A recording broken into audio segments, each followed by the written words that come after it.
En Palermo Wuhan, por el Destape Radio, con toda la información, con la mejor música, y ya estamos en comunicación telefónica con Santiago Cafiero, jefe de gabinete de la Nación. Santiago, buen día, ¿cómo estás? Nicolantos acá, con Luciana Rosa y toda la audiencia del Destape escuchándote. Hola, buen día. Bueno, semana interesante, como todas en este país. Quería empezar consultándote, porque hay evidentemente una situación muy compleja en el panorama económico. Ayer salió el ministro Guzmán a hablar, a aclarar un poco. Esto tuvo algún efecto también en los dólares paralelos que mejoraron su cotización ayer. Y al mismo tiempo una situación social por la pandemia, por la recesión que ya lleva casi 4 años, muy delicada, y por momentos daría la sensación de que el gobierno anda en un desfiladero en el cual, si se corre mucho para un lado o para el otro, la situación se complica mucho. ¿Vos ves que hay ahí un camino para mantener un equilibrio entre estas dos urgencias que tiene la Argentina?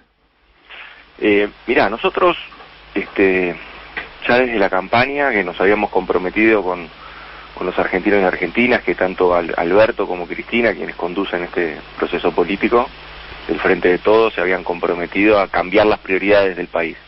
Un país que estaba volcado hacia la especulación financiera, que había producido el estrago social y económico que todos conocemos, que no vale la pena seguir describiendo, pero todos lo conocemos. Pero esa crisis de balanza de pagos, sobre todo profundizada entre el 2018 y 2019, bueno, provocó todo lo que ya sabemos, el punto de partida que tuvo este gobierno. A partir de eso también se suma esta crisis global de la pandemia, que le pega a todos los países de toda la Tierra en diferente escala, pero a todos los golpea. Digo, pensá que el Fondo Monetario Internacional está hablando que es una crisis similar a la del 1930, que está hablando de que el 95% de los ingresos per cápita de todos los habitantes se van a reducir.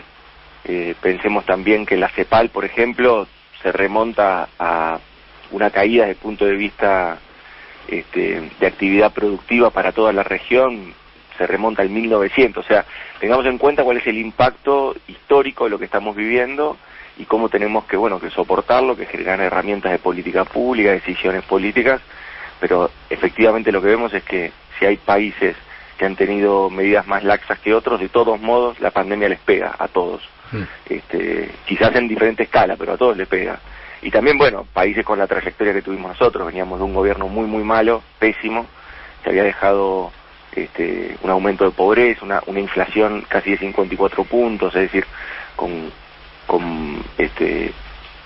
una inflación, de casi 54 puntos, una desocupación creciendo, es decir, con muchos problemas. A eso también se le suma la pandemia. Ese es un poco el contexto en el que estamos. Ante eso, nosotros nos habíamos fijado prioridades de gestión que tenían que ver al principio con ir despejando cuestiones económicas, y que abandonen ese modelo, esa arquitectura normativa que volcaba la actividad, que de alguna manera desincentivaba la actividad productiva e incentivaba la especulación financiera. Toda esa arquitectura había que ir desmontándola, y fue lo que fuimos haciendo durante este año. Quizás uno de los hitos más importantes en eso era, qué iba a pasar con la deuda, ¿no? ¿Qué iba a pasar si íbamos a entrar en default, si lo íbamos a poder reestructurar, si la reestructuración era la que promovía los mismos que se habían endeudado, que era hacer solamente una pequeña quita y todas las concesiones hacia los bonistas de Wall Street. Bueno, efectivamente la Argentina tuvo otra posición, el presidente tuvo otra firmeza, e instruyó al ministro de Economía para que negocie desde otra óptica, defendiendo los intereses de los argentinos y argentinas, y así logramos el 99% de aceptación en la reestructuración de la deuda. Ahora, esa es una de las variables que uno tiene que ir despejando este año. La segunda es la negociación que tenemos por delante con el Fondo Monetario Internacional. No perder de vista esto, en ese proceso 2018-2019, donde la Argentina de Macri se quedó sin dólares, recurrió a el Fondo Monetario Internacional como prestamista de última instancia y le dio 44.000 millones de dólares. Todo eso es parte de lo que nosotros venimos afrontando. Ahora tenemos que sentarnos con ellos, estamos en la negociación, y ver cómo vamos a ir resolviendo ese tema. Y a eso también le sumo quizás una tercera pata, que es la del presupuesto. Mucho se habla de que este era un gobierno que no tenía horizonte, que no ponía las cartas arriba de la mesa. Bueno, eso es un presupuesto nacional. Las cartas arriba de la mesa están puestas y se está debatiendo en el Congreso, y esa es la hoja de ruta que tenemos nosotros como gobierno, es ese presupuesto. Y ese presupuesto, fíjate, Nico, discúlpame que haya sido un poco largo, pero fíjate que ese presupuesto marca este cambio de prioridad.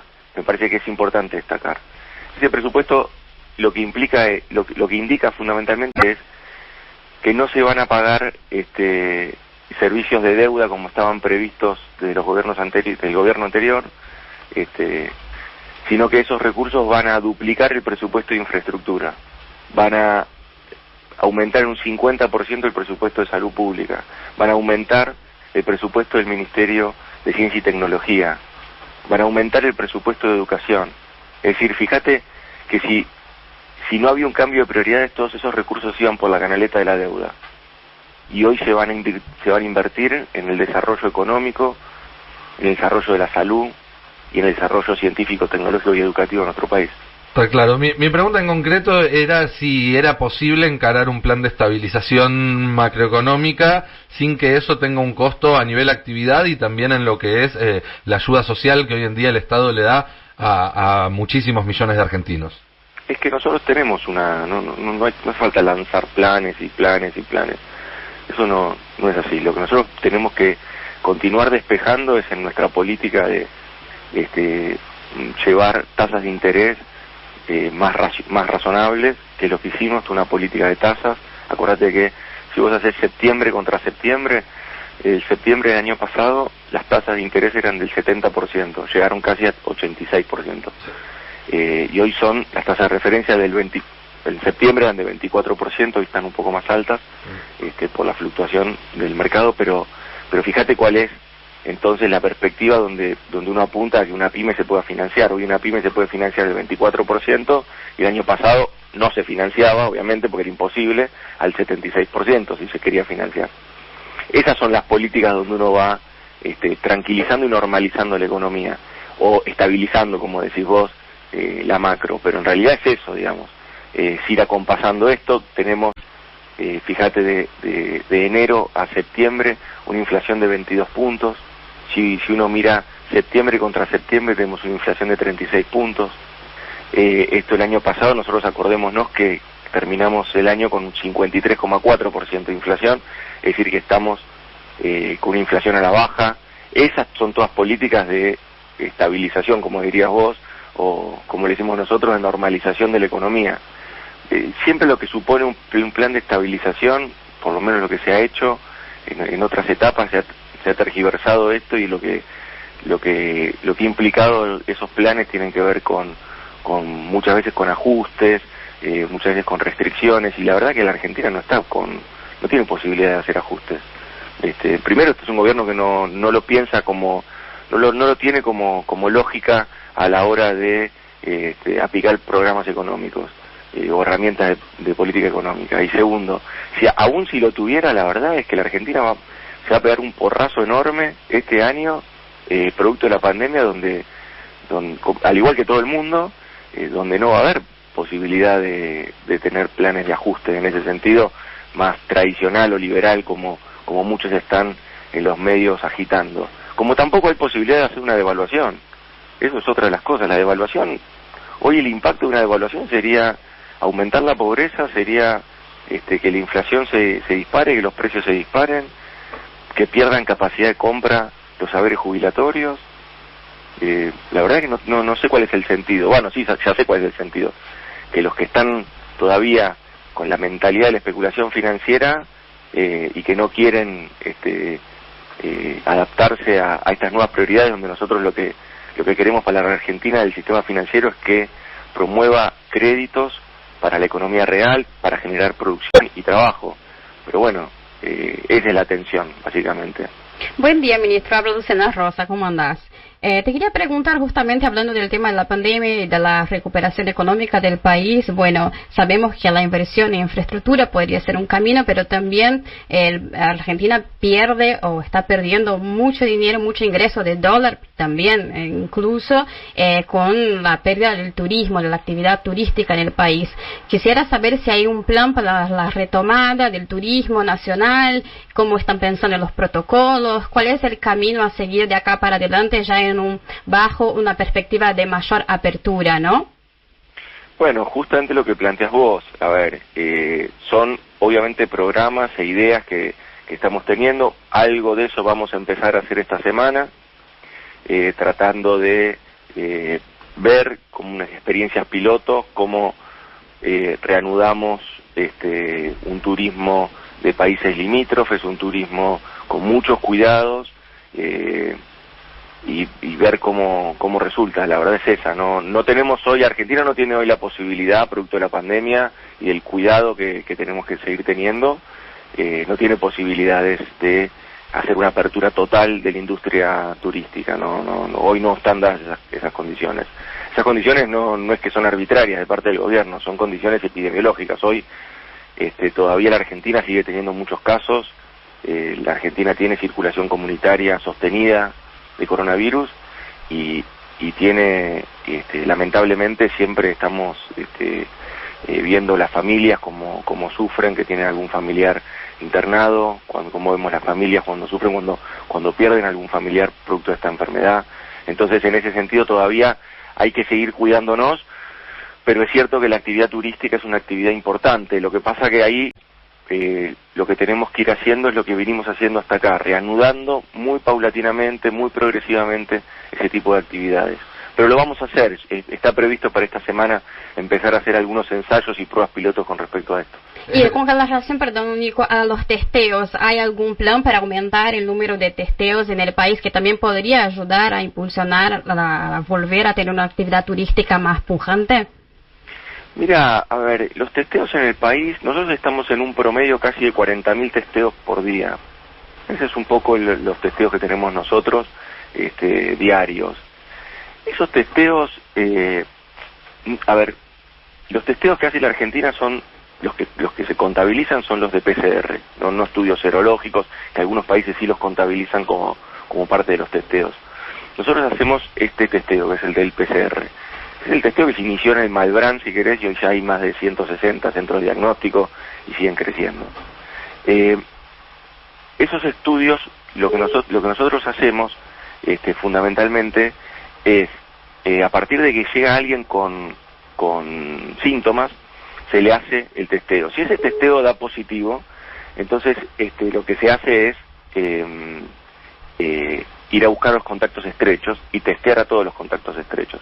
Eso se sigue haciendo en algunos lugares con mayor eficiencia que en otros, en la totalidad del país, digamos, de lo que es todo el país, con algunos lugares más eficientes que otros, pero esa es un poco la mecánica y la dinámica. Eso es el programa Detectar, por ejemplo, que nosotros lo venimos haciendo ya desde abril, y que lo estamos haciendo en términos federales ahora no, ya hace unos meses, en todo el país. Cuando se fue corriendo la pandemia, fundamentalmente del AMBA, al interior del país, empezamos a aplicar este programa, el Detectar Federal, en todo el territorio nacional. Y los testeos son eso. Pensemos también que son una foto para control epidemiológico. El testeo es que si uno tiene síntomas, se hace un testeo, si le da positivo se tiene que aislar, y se buscan los contactos estrechos, y si se dan positivos se tienen que aislar, y tener todos los cuidados y recaudos necesarios. Y si precisa asistencia desde el punto de vista sanitario, bueno, efectivamente que la tenga. Que eso es lo que Argentina, con toda la infraestructura hospitalaria, los 45.000 millones de pesos que invertimos de marzo en adelante, hemos hecho 12 hospitales modulares, hemos ampliado las unidades de terapia intensiva en un 40%, entonces hemos ampliado las posibilidades de poder atender a los pacientes de coronavirus.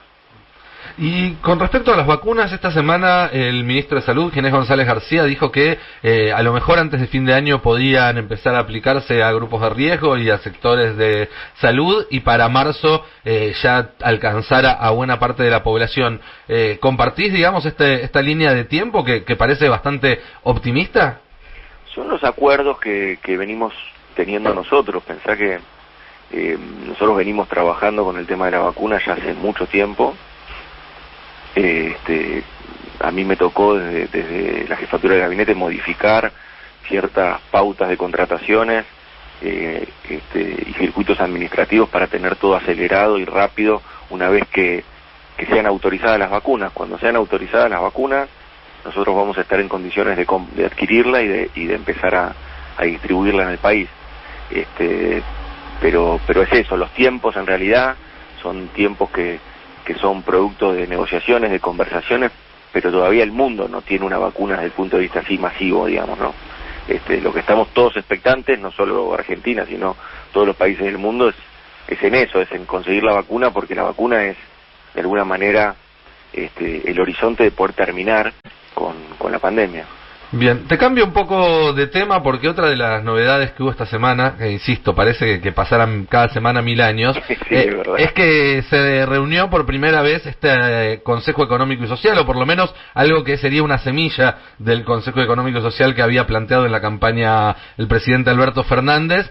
Quería preguntarte cuáles son los siguientes pasos para avanzar en esto que parece ser uno de los ejes clave en la reconstrucción del país. Mira, a ver, nosotros ya hace rato que venimos trabajando. En su momento nosotros habíamos pensado, en la Argentina antes de la pandemia, ¿no? Uh-huh. Habíamos pensado que lo mejor era mandar un proyecto de ley para constituir con mayor robustez este Consejo Económico y Social. Eso fue la primera idea, digamos, ¿no? Como uno tiene que ir adaptando las herramientas y uno tiene que ir adaptando también la política según las circunstancias que le toca. Cuando vino el coronavirus, obviamente ese tipo de proyectos y ese tipo de línea normativa que nos habíamos pensado que sea un proyecto de ley que robustezca, etcétera, la verdad que lo tuvimos que postergar. Ahora postergamos el proyecto de ley, lo que no postergamos es el diálogo con quienes producen y quienes trabajan en nuestro país, quienes representan a las gremiales empresarias, quienes representan a los trabajadores, a la economía popular, y entonces empezamos a intensificar mesas de trabajo con muchos de ellos, y de ahí surgieron algunas propuestas que con el tiempo, obviamente, vuelvo a insistir, en un momento donde teníamos que claramente trabajar y operar sobre la pandemia y gestionar la primera parte de la pandemia, que fue esta de volcar casi toda la administración pública a la lucha contra el coronavirus, es así. Cuando esa gestión ya tomó más forma, más color y se pudo empezar a dinamizar desde otro lado, naturalmente no sin resolver el tema, pero sí por lo menos que ya existía un grupo de trabajo más específico que se encargaba de eso, el resto de las áreas pudieron empezar con sus ideas y sus propuestas que se habían postergado durante un tiempo. Se intensificaron todas las reuniones, desde ahí surgen, por ejemplo, proyectos de ley que hemos mandado en conjunto con la Cámara Argentina de la Construcción, con la UOCRA, con los trabajadores de la construcción. Consensuamos un proyecto para dinamizar el sector y lo hemos enviado el día miércoles, por ejemplo. Después también parte de los trabajos que se vienen haciendo y se vienen llevando a cabo con el Consejo Agroindustrial, que ahí también hay un trabajo bien específico que fue avanzando con medidas bien concretas que se fueron tomando. También parte del trabajo con la Unión Industrial Argentina, con medidas concretas que se fueron tomando. Y qué más te puedo decir. Y también en ese punto, digamos, como parte de esas reuniones se inscribe la reunión del lunes, si mal no recuerdo, que fue esta reunión quizás más ampliada entre el Ministerio de Desarrollo Productivo, el Ministerio de Trabajo y esa agenda de trabajo con los representantes de trabajadores y representantes de cámaras empresarias, ya para empezar a hacer reuniones bien sectoriales, a ver si podemos ir avanzando en esta agenda, que es básicamente una agenda de producción, de empleo, de ver cómo dinamizamos sectores, cómo dinamizamos las exportaciones, que son tan necesarias para que la Argentina consiga dólares a partir de agregarle valor a sus exportaciones, de agregarle valor a su trabajo, al trabajo de los argentinos y argentinas, y de ese modo que no sea ficticio, sino que no sea ficticio a partir de endeudamientos tremendos que después nos cuestan muchísimo recuperarnos. Está clarísimo. Estamos hablando con Santiago Cafiero, jefe de gabinete de la Nación. Te consulto por 3 temas puntuales que hoy en día tienen, a la población con bastante expectativa. Una es el IFE 4, otra es la continuidad del programa ATP y otra la posible ampliación de la AUH. Mirá, nosotros tenemos primero la decisión política de acompañar a todos los sectores que están sufriendo, padeciendo, que tienen muchas dificultades. Por eso hemos desarrollado una gran cantidad de programas y hemos ampliado una gran cantidad de otros programas que estaban desfinanciados, los fuimos agrandando. En el medio de esto surge la imposibilidad de salir a trabajar, producto de la pandemia.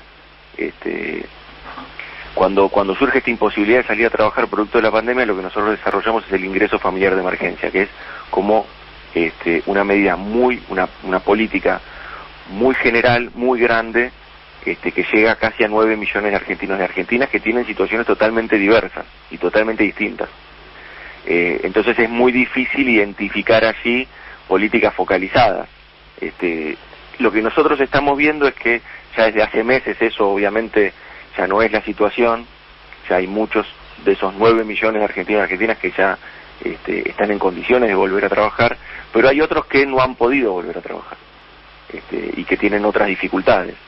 Y entonces ahí es donde nosotros estamos evaluando la posibilidad de, en vez de hacer una política tan masiva, hacer políticas más focalizadas, donde sea más eficiente la ayuda del Estado y donde podamos hacer un programa más sostenido en el tiempo con esos segmentos de la sociedad. Bien. Porque pensemos que el IFE es quizás un mes más y listo. En cambio, lo que nosotros buscamos es tratar de tener políticas más específicas con segmentos de la sociedad a los que les va a costar mucho recuperarse. Por eso estamos en esa discusión. Ante tu pregunta, que era una pregunta bastante concreta, mi respuesta es un poco más larga, pero porque quería explicarte en dónde estamos. La idea es continuar trabajando con herramientas, ver si llegamos en el tiempo con herramientas más focalizadas. Si no llegamos con las herramientas más focalizadas, hacer un IFE 4. Bien. Digamos, no descarto ninguna de las dos cosas. ¿ATP y AUH? Todavía lo estamos trabajando. ATP sigue, continúa, siempre con modificaciones. Todas las versiones del ATP se fueron modificando, pero hay un ATP 7 que se va a estar aprobando y se va a estar convocando siempre la inscripción ahí desde AFIP. Los sectores críticos que siguen sin poder trabajar, espectáculos, industria turística, industrias culturales, esos siguen hasta diciembre. ¿Y cuál era la tercera? La AUH, que en estos días surgió la versión de que podría llegar a ampliarse para incorporar a más de 700.000 niños que no están alcanzados. Nosotros lo que estamos haciendo con AUH es trabajando sobre diferentes cuestiones. La AUH como derecho también tiene, después cuando uno lo lleva a territorio, a veces empiezan a aparecer casos de que por una cosa o por otra no pueden acceder niños y niñas a ese derecho. Uno lo despejamos, por ejemplo, el día jueves. Yo estoy como vos, ya, Nico, no me acuerdo los días. El día jueves, el día de la identidad, que hicimos, pusimos en marcha DNI de pre-identificación para los NN, para quienes no tienen su documento de identidad. Y por ejemplo ahí tenemos también, eso le abre la puerta a un montón de niños y niñas que no estaban bajo el AUH, porque por ejemplo el caso con el que estuvimos el día jueves, era un caso de una mamá que tiene 4 hijos. Como la mamá es NN, no tiene documento, el ANSES no la podía cargar. Entonces son 4 chicos que no estaban teniendo AUH, por ejemplo. Pues ahí tenés un caso bien específico. Como ese caso, el caso de Olga, hay muchos casos en Argentina que a partir de esto empezamos a despejar a partir de este DNI de prescripción. Bien, Santiago Cafiero, jefe de Gabinete de la Nación, muchísimas gracias por esta charla con Palermo Buján.